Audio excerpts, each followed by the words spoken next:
দর্শক, ম্যাচটি কভার করতে মিরপুরে রয়েছেন সহকর্মী হাসিনুর রহমান। তার কাছ থেকে সরাসরি জানবো, হাসিনুর, সিরিজ নিশ্চিতের এই লড়াইয়ে বাংলাদেশ দল কতটুকু আত্মবিশ্বাসী বলে মনে হচ্ছে? এই ম্যাচকে ঘিরে আলাদা কোনো পরিকল্পনা থাকছে কিনা?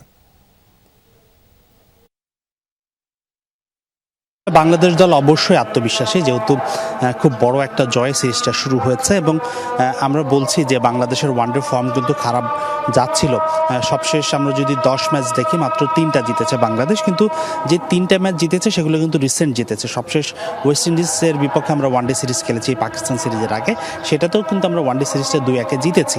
তো বাংলাদেশ রিসেন্ট টাইমে ওয়ানডেতে ভালো টাচে আছে এবং পাকিস্তানের বিপক্ষে যেভাবে বাংলাদেশ ভালোটা শুরু করেছে, অবশ্যই দল আত্মবিশ্বাসী থাকবে। এবং আপনি যেটা জানাচ্ছিলেন দর্শকদের একটু আগে, পেস বোলিং দিয়েই আসলে পাকিস্তানকে কাবু করার টিম প্ল্যানটা হতে পারে, কেননা আমরা দেখেছি এক্সপ্রেস বোলারের এগেইনস্টে পাকিস্তান দলের ব্যাটারদের দুর্বলতাটা কিন্তু সামনে চলে আসে। সেই সাথে মেহেদী হাসান মিরাজের ভূমিকাটাও কিন্তু খুব গুরুত্বপূর্ণ হবে, কেননা পাকিস্তানি লাস্ট যে 11 ছিল প্রায় 7 জন বা 8 জন, আমি যদি ভুল না করি, সবাই বাঁহাতি ব্যাটার ছিলেন।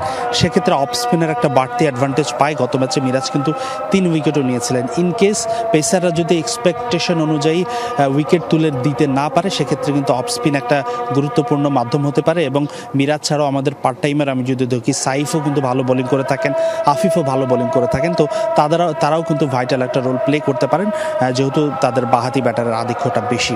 তো আমার মনে হয় বাংলাদেশ দলে পরিবর্তনের সম্ভাবনা খুব কম হলেও সর্বোচ্চ পেস ডিপার্টমেন্টে একটা বদল আসতে পারে বলে আমার ধারণা। আর পাকিস্তান দলে একাধিক পরিবর্তন হওয়ার সম্ভাবনাই বেশি। তো এই ছিল আমার কাছে সবশেষ আপডেট।